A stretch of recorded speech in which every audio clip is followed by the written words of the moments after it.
This is okay, right? That's fine. Looks green. That's fine.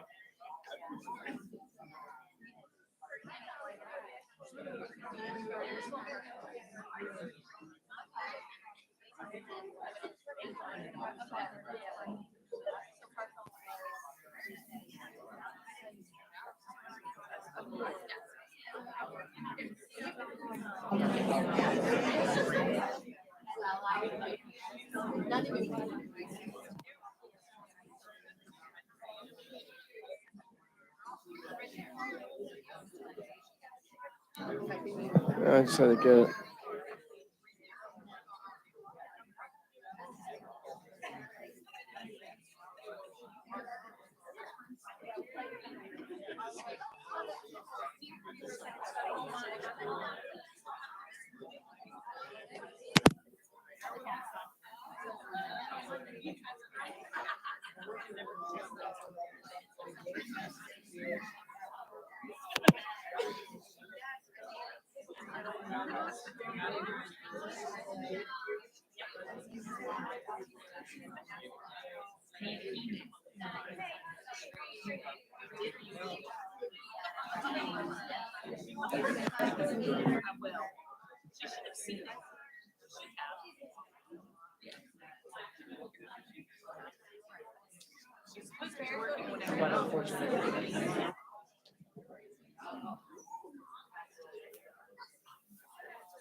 This meetings, yes, right? Left field. So they actually We good? 2/3 of the full membership, right? Good evening and welcome to the planning meeting of Southwestern School District Board of School Directors. It is September the 13th and it's 7:03 p.m. To begin with, I'd like for everybody to stand and recite the Pledge of Allegiance with me. I pledge allegiance to the flag of the United States of America and to the republic for which it stands, one nation, under God, indivisible, with liberty and justice for all.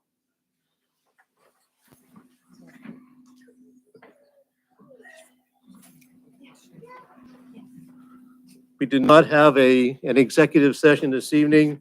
We're moving on to our attendance. Mr. Mummer, please. Mrs. Berger. Here. Mrs. Boyer. Here. Mr. Klausby. Mr. Galazella. Here. Mr. Mummert. Here. Mr. Plessick. Mrs. Weaver. Here. Mrs. Jinxt. Here. Mr. Zimmerman. Here. 7 present, 2 absent.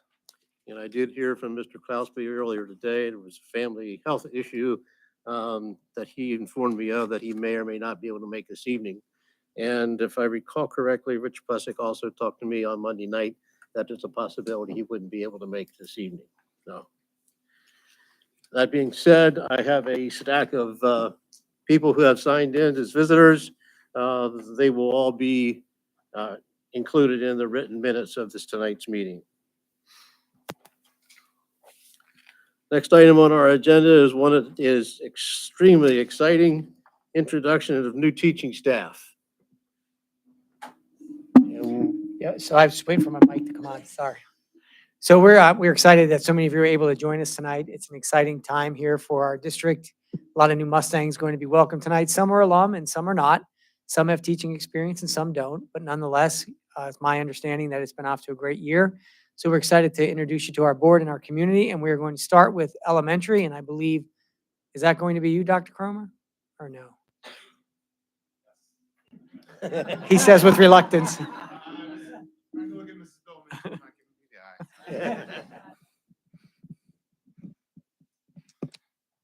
I will stand over on this side.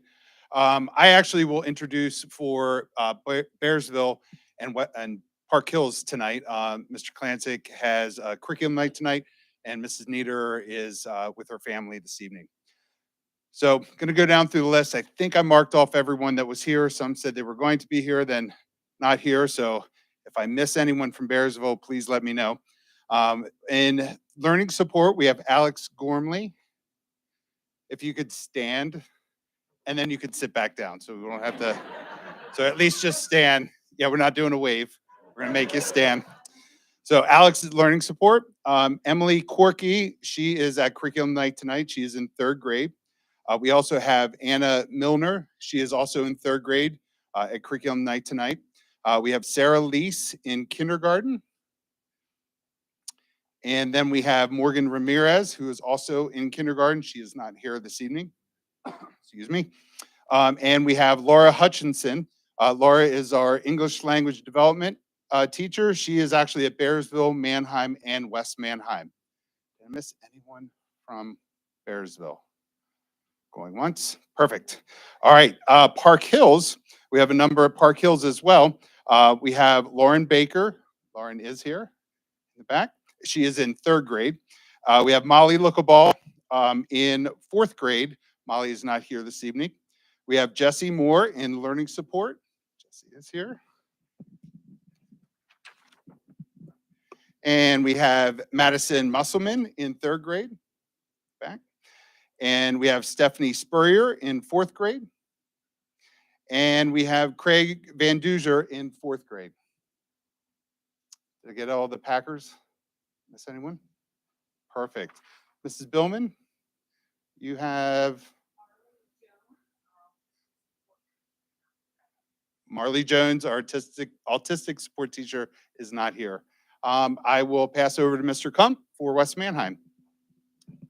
And we're excited to welcome the following teachers to West Manheim: Christy Ratliff in 2nd grade, Brittany DeGroft as long-term sub in 5th grade, Sydney Roth, who was unable to make it tonight in learning support. And did you announce Christine Worm, Dr. Kramer? No, I did not. Christine Worm in our orchestra position. And I guess I'll pass it on to Jeff at the middle school.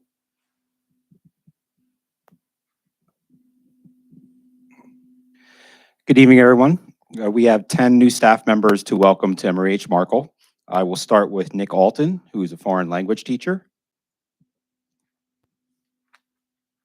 Travis Black, here to my right, who teaches PE and health. Samantha Jones, who teach band and orchestra. Gabriella Marinelli, who is our new librarian.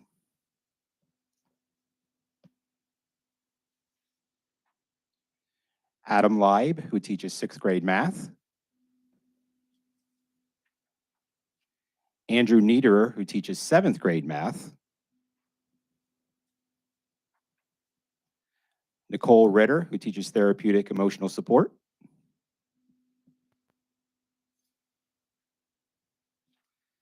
And Christine Whirlman also teaches at the middle school. She's our orchestra teacher as well as working in our elementary. And Angela Kessel, who is a guidance counselor for 8th grade. In addition, Jeffrey Hacker is a 7th grade long-term sub in math. He is currently down on the football field coaching our freshman team.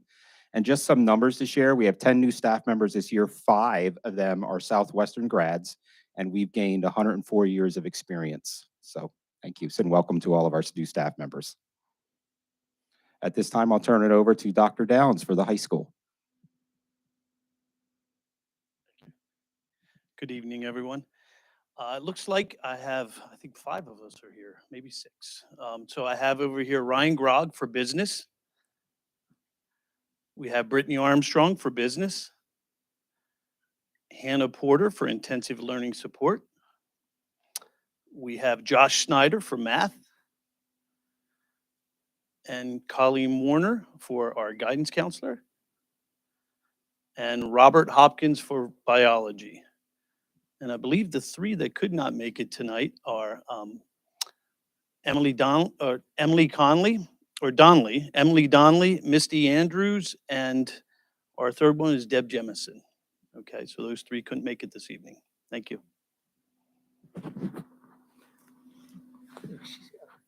Oh, Dr. Hom. Dr. Home. Good evening. I'd like to introduce Lori Wonder. She's our special education coach. Anyone else that we're missing? I believe that is all of our new Mustangs. So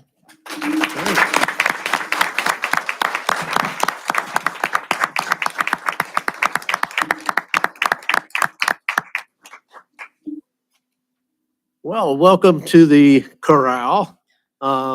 Any of the new ones wish to make any comments? Exactly what I figured. But I thought I'd give you a chance. Anyway, you are welcome to leave, or you're also welcome to remain for the meeting. So it's your choice. If you have things you need to do. Most of the times prepare you for tomorrow. leave. Thank you so much.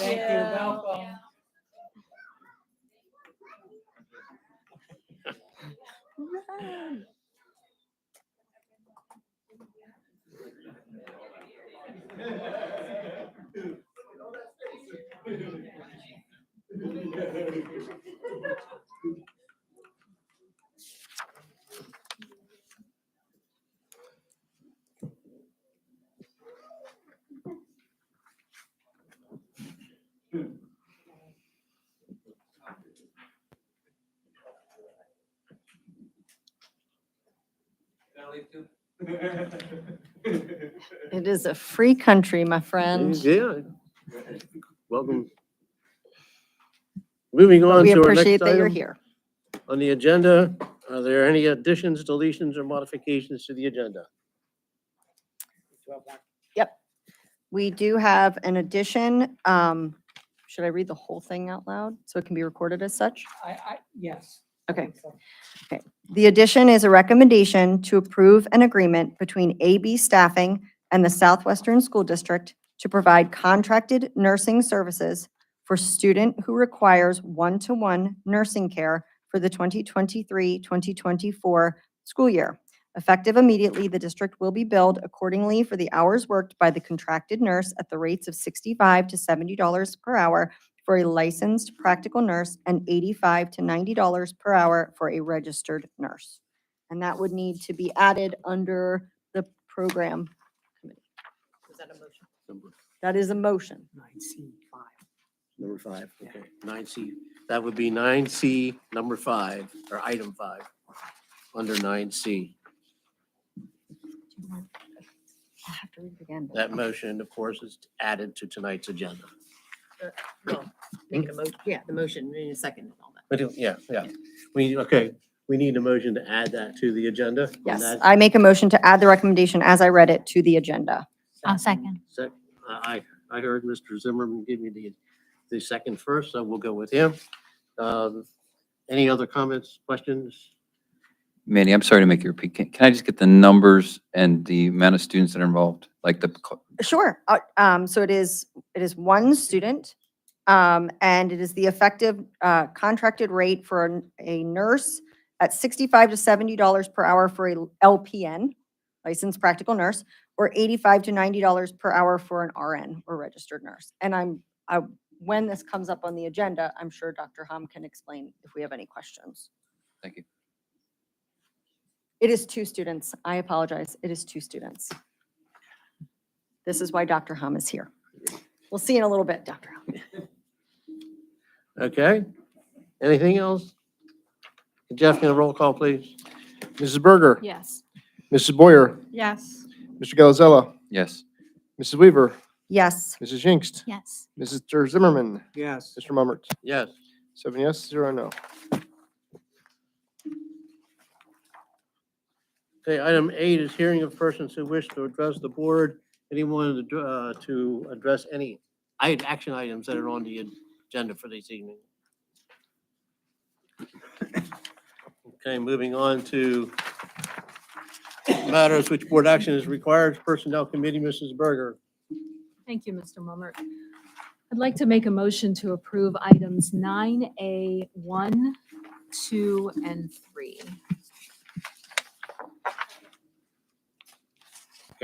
We have a motion by Vanessa Berger and a second from Cindy Boyer for 9A, 1 through 3. Comments or questions? So there's additional hiring, mainly support personnel. There's also some swim personnel, a couple of different positions there. I don't know if Dr. Burkhardt has anything to add. Just the fact that the professional personnel, again, compliments to the team. They're still filling positions as we head into the school year. I also want to applaud them and, Dr. Friel for their continued work on having our support personnel being hired. So just your typical time of the year when we start to name other coaches and other support personnel throughout the district. So nothing out of the ordinary, but grateful for the work that's being done to maintain our staff. Comments? Yes, I just had a quick one. I did ask earlier, looking at the agenda, the way it read, I had a concern we were hiring 8 substitute supervisors for our community swim. That's our bench. We're not utilizing them all at $28 an hour. That's just, one at a time as they're needed.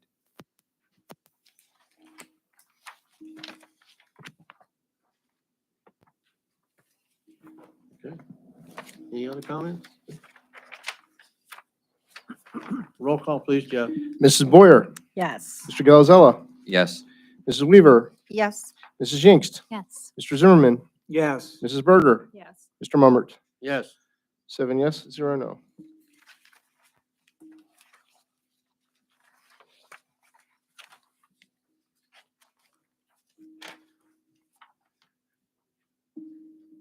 And also just to make mention of the resignations that are also listed in the agenda. Next is 9B, Finance and Support Services. Mrs. Jinks. Thank you, Mr. Mummert. I'd like to make a recommendation to approve agenda items 9B, 1, and 2. Second. We have a motion by Mrs. Jinks, second by Tom Zimmerman. Agenda item 9B, 1 and 2. Comments, questions? Anyone? Anything I would add, in looking at the Sentinel one, I did take a look at this coming from a technical background. It looks like it's a pretty comprehensive program. I did ask about why we were initially engaging in a 3-year contract on it. And I was advised that's a state engagement. We get a discount for through the state for 3 years at a time. It is new programs, but it seems pretty comprehensive, so it seems like a good investment.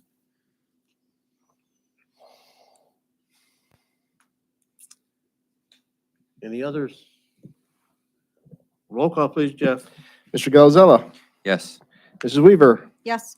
Mrs. Jinks, Yes. Mr. Zimmerman, Yes. Mrs. Berger, Mrs. Boyer, Yes. Mr. Mummert. Yes. 7 yes, 0 no. Next on our agenda is the Program Committee, Mrs. Weaver. Good evening. I'd like to make a motion to, for the following recommendations. Number 1, a recommendation to approve an affiliation agreement between York College of Pennsylvania and Southwestern School District. Number 2, a recommendation to approve the 2023-2024 occupational therapy service agreement between Katie McMain, and Southwestern School District from August 1st until June 30th of 2024 at a rate of $80.25 an hour, not to exceed 1,050 hours per year without prior approval, and a $90 per initial evaluation. A recommendation to request to approve the request from Southwestern High School Student Council to participate in the Student Council State Convention at the Altoona Area Junior High School from September 22nd until September 23rd. This is an overnight field trip request for 1 advisor and 6 students. A recommendation to approve the special education supplemental contract between Southwestern School District and West York Area School District to provide emotional support and related services for 1 student at the above-mentioned school district effective August 18th, 2023 through May 24th, 2024. The contract amount should be $27,000 for emotional support student.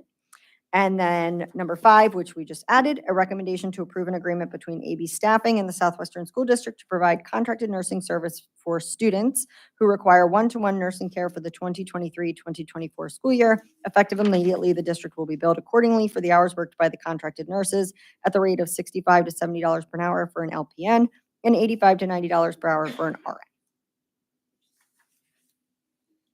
Second. We have a motion by Amanda Weaver, second by Tom Zimmerman for agenda items 9C, 1 through 5.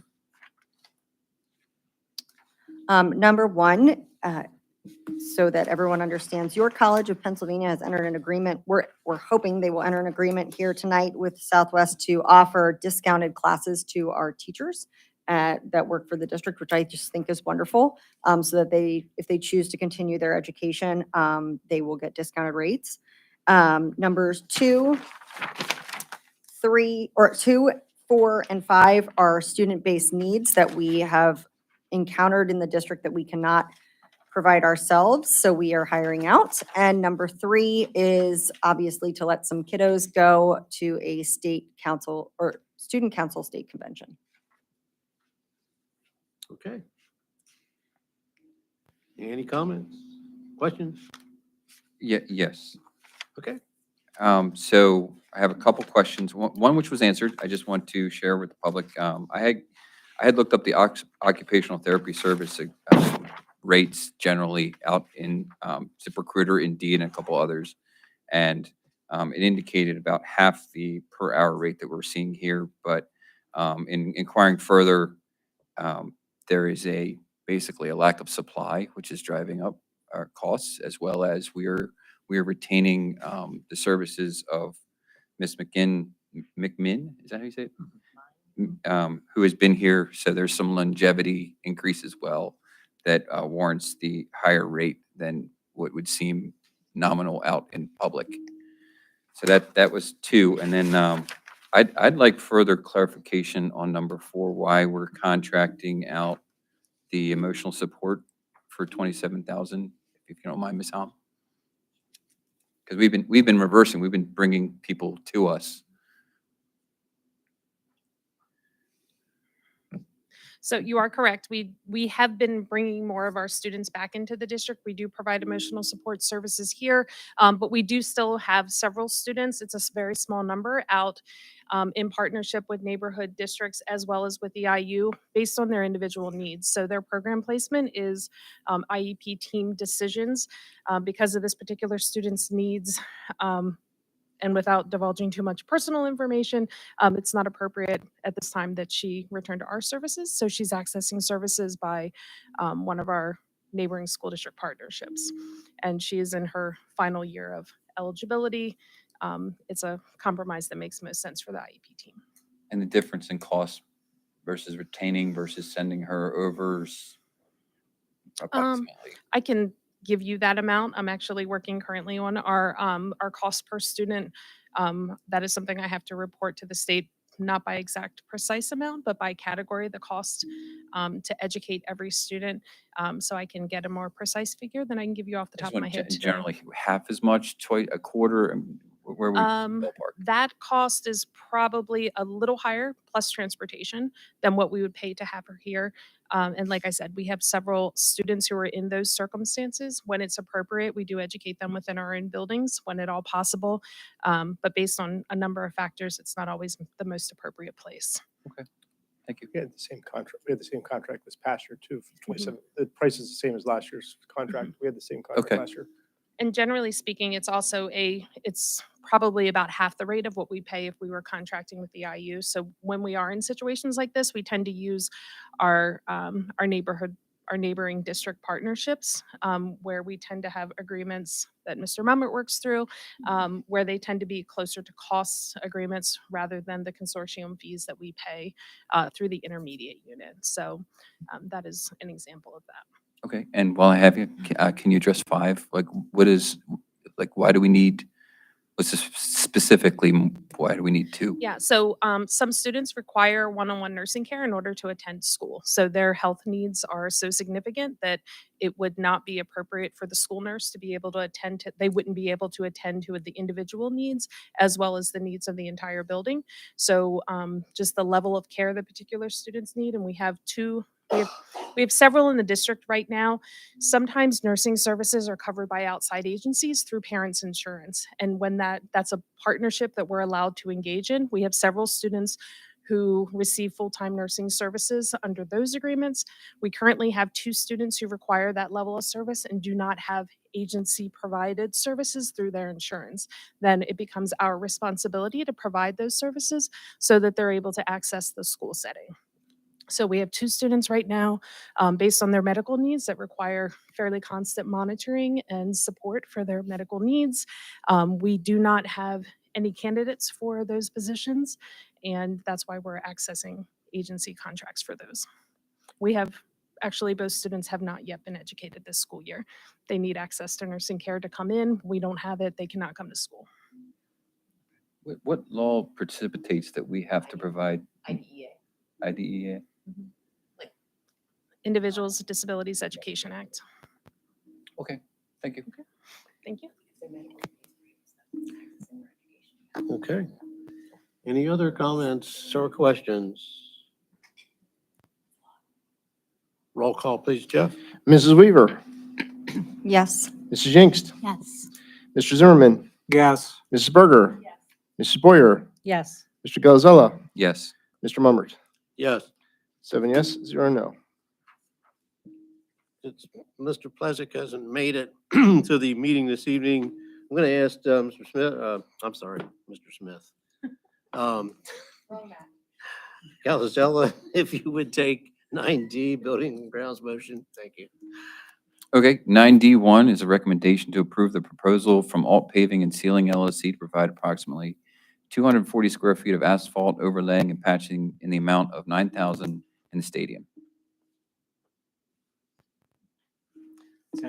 Second, we have a motion from Matt Galazell and a second from Tom Zimmerman for agenda item 9D1. Comments, questions? I will add that I recently resurfaced and asphalted my own driveway in the almost exact amount of square footage.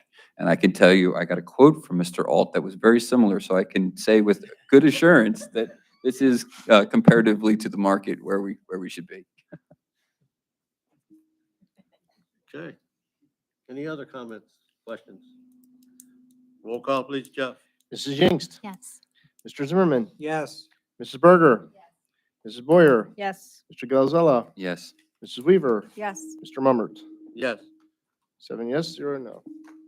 Thank you. The next item is Student and Community Relations Committee, Mrs. Boyer.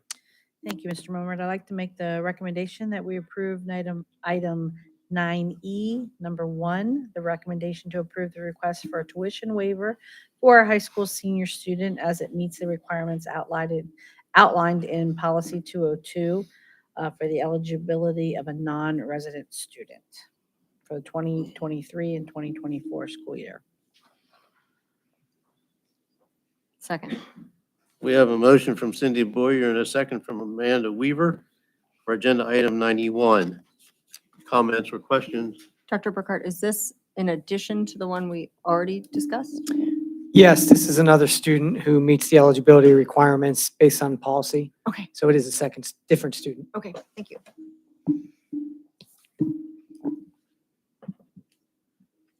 Roll call, please, Jeff.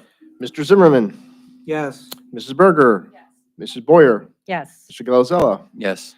Mrs. Weaver, Yes. Mrs. Jingst, Yes. Mr. Mummert. Yes. 7 yes, 0 no.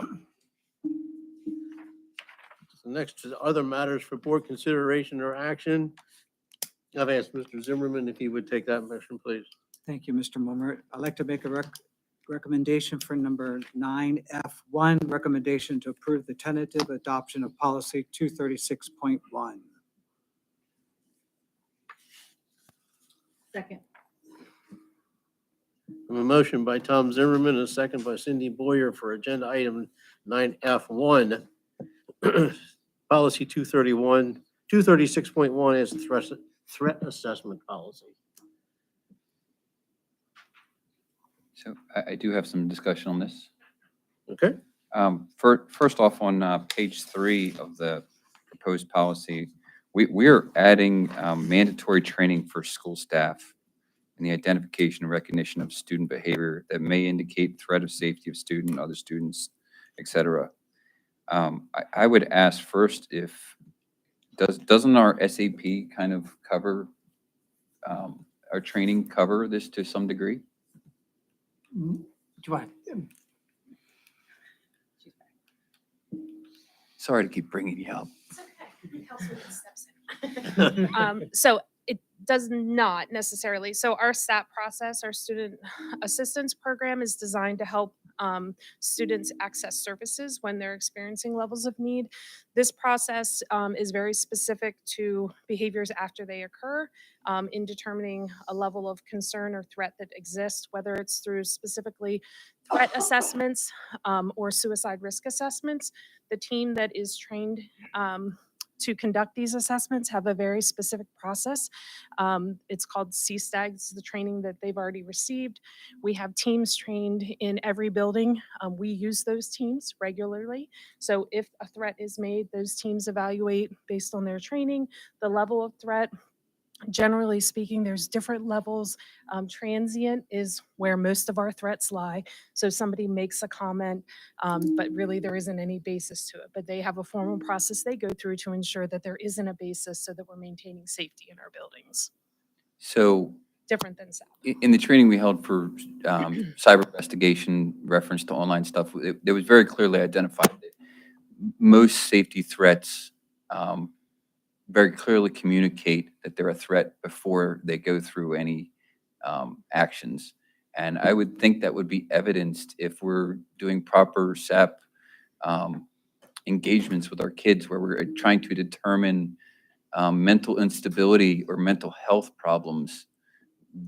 Because we record any mental instabilities, wouldn't that identify primarily to some degree? So there is sometimes overlap between students that perhaps are referred to SAP for, and I wouldn't say it's, I would refer to students that are referred to SAP as students who are experiencing a level of need. It can be a very mild short-term level of need because they've experienced maybe something in their personal life and they need support to work through it. So it can be a very basic minimal level to a much more significant mental health need that we're supporting through the SAP process. So I think there is a variety of needs we're addressing there. But not every student for whom we're doing threat assessments has been through the SAP process. Sometimes an initial threat is made, and that is maybe our first sort of behavioral or mental health interaction with the student. So it's very possible that the first time we're interacting in that standpoint is because of the behavior. Now, quite often, if a student is demonstrating a high level of behavior or having some level of support need, it may follow within a SAP referral, but it doesn't always happen the other way around. Sometimes it does, but not always. And even if it does, even if it starts with SAP and we're putting supports in place, that doesn't always prevent sometimes the threats from occurring. And we still have to do the assessment so that we can understand how serious to take the threat. So it's our way of sort of putting a process in place to make sure that we're taking every threat seriously and formally kind of looking at each threat to make sure that we're ensuring the safety of everyone around the student. Okay. The reason I ask is because I have a hesitation about adding mandatory training to our teachers. I think they have plenty of required training. And considering there's some degree of overlap here, I feel comfortable in saying we should make this a training if you wish to engage in rather than a mandatory. And I feel like we have some overlap to cover. Can I speak to the difference in levels of training perhaps? So the people that go through a formal training are very specific school team members. So our social services coordinator and one of our behavioral health providers are the district-wide trainers. They're the ones that have undergone the most training. They train other teams within each building. So within each building, it tends to be administrators, counselors, and psychologists that are trained. They're the ones that are going to respond if there is a threat. A general threat's going to be responded by any one of those people. If a suicide risk threat, that's going to go to the teams with a higher level of mental health training. But those are the people that are receiving the majority of the training. The training that the general population is receiving is awareness about the process that exists and who the team members are and why we're doing it. So we are including that already with training that we're already providing all faculty on behavior resources, mental health resources, and who our team members are at every building that support all of these different things. So it's already embedded into that training that the entire faculty get.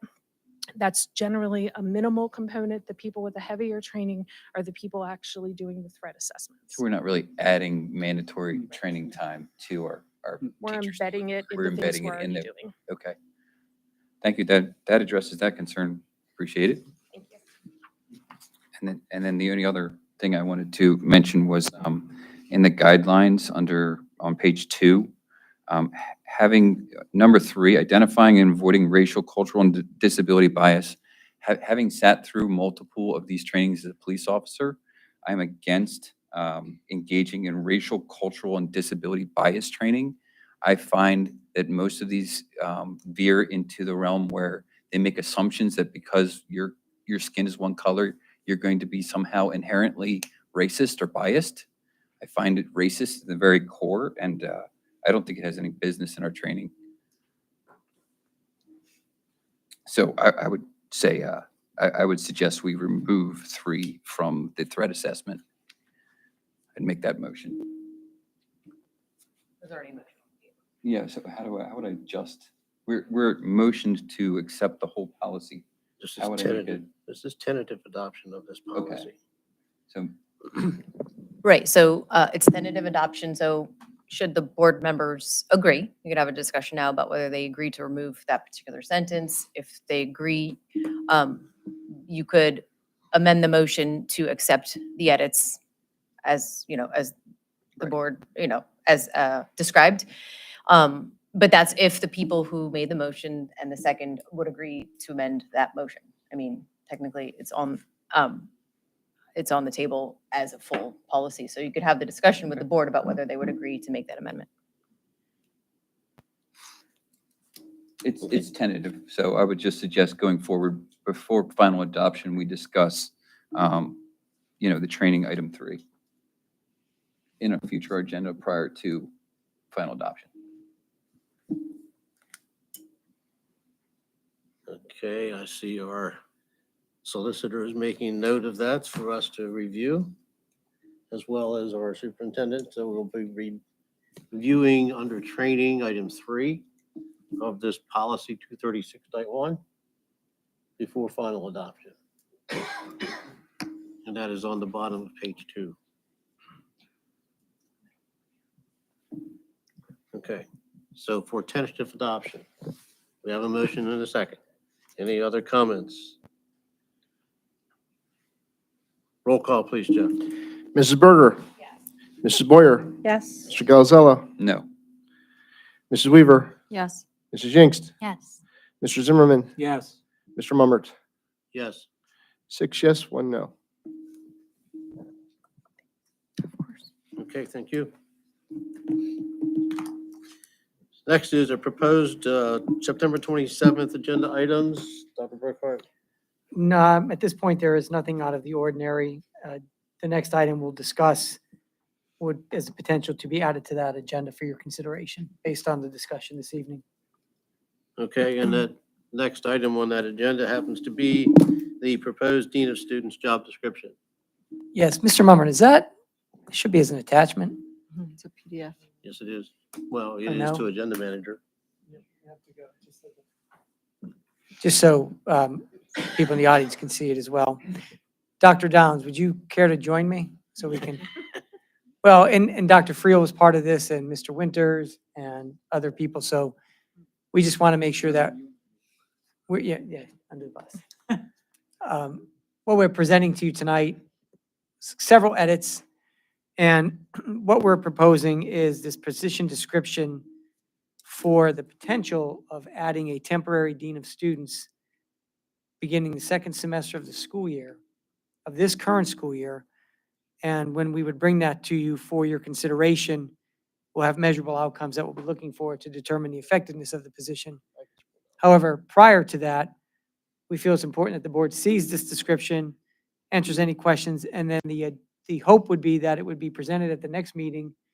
It would be approved as a job description and a temporary position effective the second semester of the school year, so that we can begin advertising amongst our internal staff for candidates and interview with hopes of identifying a successor for that candidate, a successful candidate for that position, November-ish.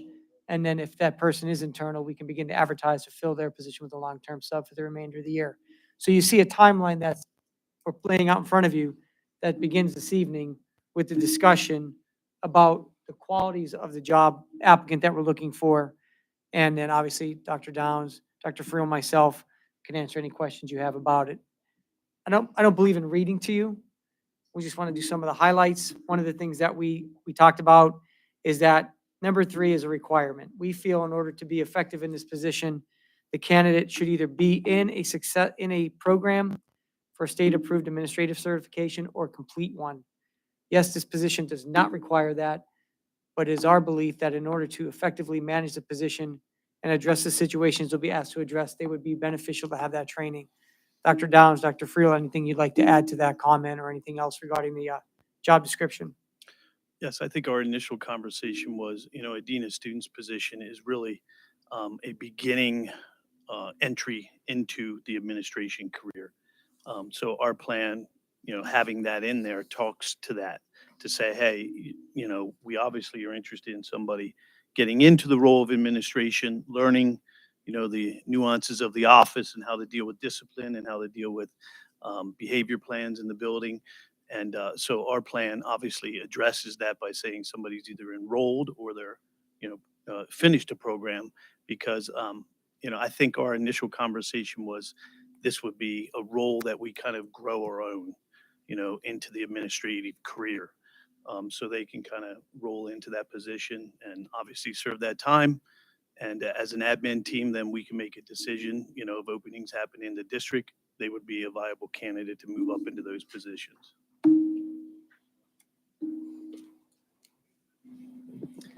Mr. Mummer, would you mind scrolling down on that job description for a minute? Keep going, yeah, keep under performance responsibilities. What I just want to point out, when we were building this position, we were pretty intentional about thinking of different items related to the staff. If you don't mind scrolling down a little bit more, please. The building, and even a little bit more, and the students. And I just want to comment that the bringing on a position like this, number one, it will obviously be specific to helping students and student behaviors and interventions to support the administrative team. One thing that we know is important when discipline happens for our students is the restorative part to that. So not just having the consequences, which are very important, but having somebody to help work through and problem solve through. And our counselors at the high school do an excellent job, but they are also very busy in doing a lot of things as well on the preventative side as well as the restorative side. This would be an additional person that would help with some of those restorative pieces. It's also important to note that in this position, there are a lot of staff functions that this person will be able to help work through. For example, helping with classroom management strategies and helping teachers across the board work through different things that might help prevent discipline situations coming up. So we really tried to be intentional. We did some research. We looked at other areas, other school districts that have dean of students. We took some things that they had done, we sort of adopted it, we adapted it. Dr. Downs and Mr. Winters, Dr. Burkhart, Dr. Becker, myself, we kind of worked through a lot of those changes. So as you're sort of looking at the language of this document, just keep that in mind, that we really did try to be intentional about how we organize those responsibilities. And to Dr. Friel's point, I think one of the things, the measurement objectives that I would like to see, and I'm sure my colleagues would agree is, how many times did an initial interaction between the dean of students or another administrator result in another visit? In other words, the goal here would be to reduce subsequent visits through what Dr. Free was talking about: intervention, support, training, conversations, relationships with the students. Mr. Galazelli, you brought up about the SAP training. They'd be a big part of our SAP team. And if they're noticing through the conversations, the student is making threats or risking harm to themselves, a quicker intervention, and this person, he or she would be out and about with the kids regularly. And we do believe it would serve a very strong purpose to the intervention side and not strictly a disciplinarian. That will definitely be a role, with the goal of being in a single interaction as opposed to repeated ones. If I may add, this was kind of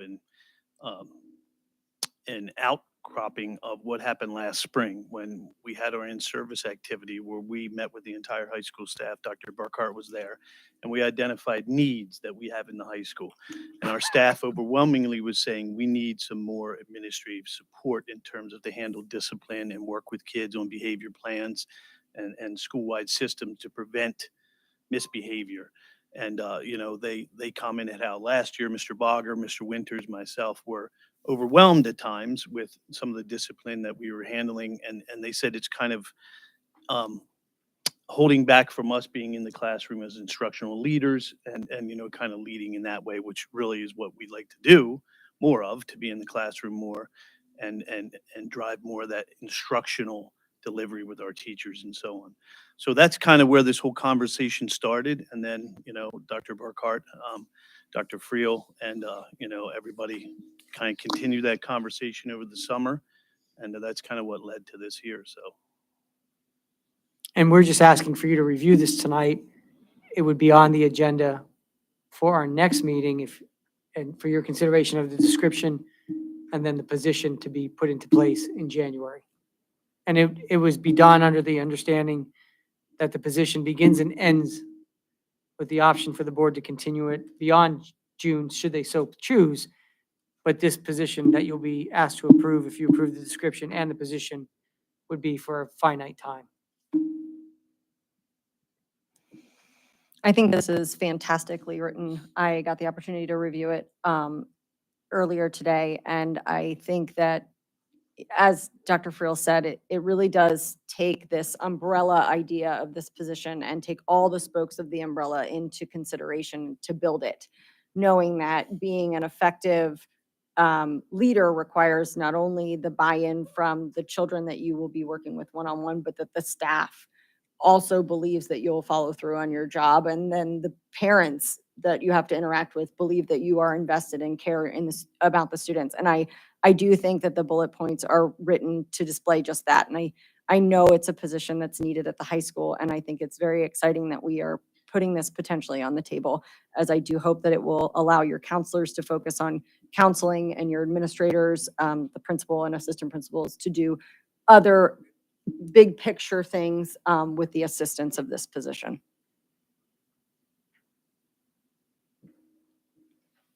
So again, no action this evening, just for your review. Right. Any board members have further questions or comments with regards to this job description? Be sure that you get it to Dr. Friel, Dr. Burkhart, Dr. Downs.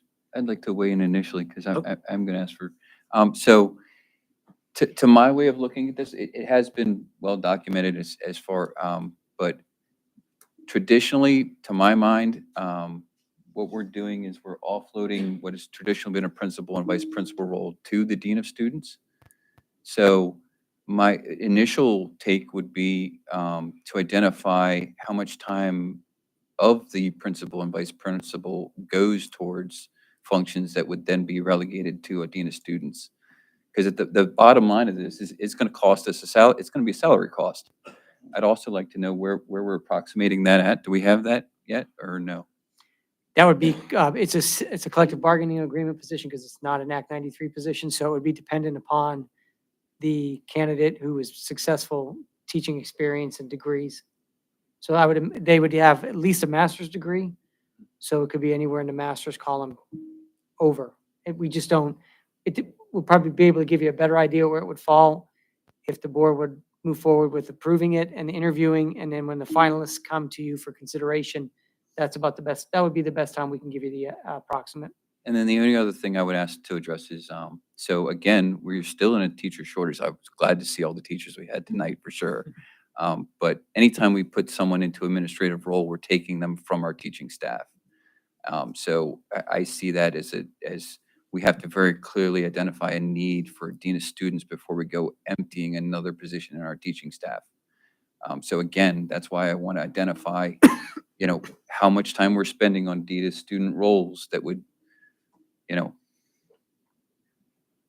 indicate we should be engaging in this, because that's one of my biggest concerns. Yeah, we definitely have data. I know Mr. Winters, Mr. Bogger, and I created a lot of data at the end of the year last year with a conversation with Dr. Burkhart, why we felt there's a need. To answer your first question, though, the dean of students would handle tier 1 issues. So what is a tier 1 issue? For example, and I'm sure our teachers in the back here could confirm that, every day we'll have kids that, didn't show up to class. So a teacher will say, he didn't come to class. Where was he? Well, then one of the assistant principals or myself has to take time to go track that kid down. Where was he or where was she? And, one student might take 20 minutes to go talk to teachers. Were they in your class period? Were they not in your class period? And every day we get a list of, maybe 6, 7 kids that were MIA. Now, most of those kids, obviously the majority are eventually found to say, no, that student was in my class. It's just, they forgot to tell their teacher they were coming over here for remediation. But that takes time every day. And really, those are the type things that dean of students could take off the plate of the assistant principals. Because every morning, Wes, Mr. Winters, Dr. Becker could spend truthfully an hour and a half to 2 hours every morning just handling things like that. Or we'll get a call that somebody smells something in a bathroom. If we're in a meeting, now we have to come out of the meeting, go down, see if we smell something, look at cameras, try and pull up who was in, who was not in. Again, that could take anywhere between a half an hour to 45 minutes researching something like that. Obviously, if something's found, then the administration team would come in if there's a higher level, a tier of discipline for that. But those are the type of things that really a dean of students could take off the plate. They could take off things like being out at bus duty or being in the lobby, making sure things are going on, because we have morning meetings a lot of times. We have IEP meetings that we have to sign off on. So if we can't be in the lobby monitoring student behavior, there's where a dean of students could be. So those tier 1 things is really where a dean of students fills in all those roles. So to I guess expound on that, so isn't that kind of the role of our SRO or G-Force It is. to look at that? So Yeah. in terms of cost, we could have an additional G-Force to do those procedures instead of an administrative high-end cost. Yeah, but again, the SRO is not, they aren't going to handle the discipline end. They might be able to look at No, cameras and agreed. say this kid was in, but then it comes down to us having to be involved as administrators and calling parents, and, SROs aren't calling parents and having Right. parents come in meetings and so on. Well, they're not going to be in the classrooms or working with the Correct. teachers on the training, Yes. relationships with the kids. The SROs, the dean of students can change as well, but the SROs are contracted employees. They could switch middle of the year, Mhm. as could a dean. I'm not suggesting that's not impossible, but there are a lot of interactions between the staff and the dean that I don't know that it would be within the scope of duties for the SRO or SSO to be doing that. Yeah, and the SSOs support very well. I mean, they do a great job assisting our assistant principals and so on.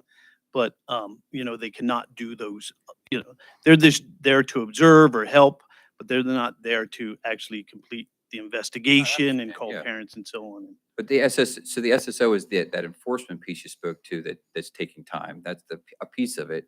If we have kids disappearing from our classrooms, I would think that would be a teacher report to tighten up our scheduling. If we don't know where our kids are and where they should be, that's something we should be addressing And we administratively. do, yeah. But when That you have shouldn't be a 1,400 kids and you have, reoccurring. yeah, no, I agree. And when you have senior release and, sometimes a kid didn't sign up correctly and we find out, oh, they were in the building, they did not leave, so like I said, I would say thankfully 95% of the time, yes, a kid didn't leave the building, they're somewhere. Right. It's just they were unaccounted for because they either didn't fill out their pass correctly, or they didn't tell the teacher they were leaving that room. But with that said, those minor things take time, and they take a lot of time out of the assistant principal's day, where they could be in the classroom doing observations, they could be in, in IEP meetings, and obviously counseling meetings with students for mental health and so on. Yeah, so we also have SAP that identifies these issues. We have Correct. in-school psychologists now. We have multiple tiers to cover a lot of what we're discussing here. So I guess ultimately I'm asking for, a clear illustration of how often that occurs so that we can justify. Yeah, absolutely. Yeah, we can get the data we gave to Yeah. Dr. Burkhart last year and share it with everybody on the board. And we'll collect it this year as well. Thank you. Yeah.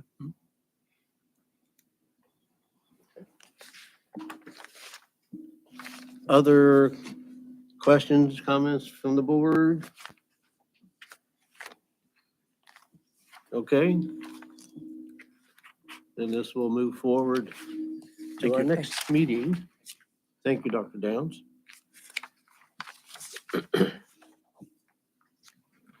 Next on our agenda is visitors. I'm sorry. Anybody in the audience wish to comment to the board?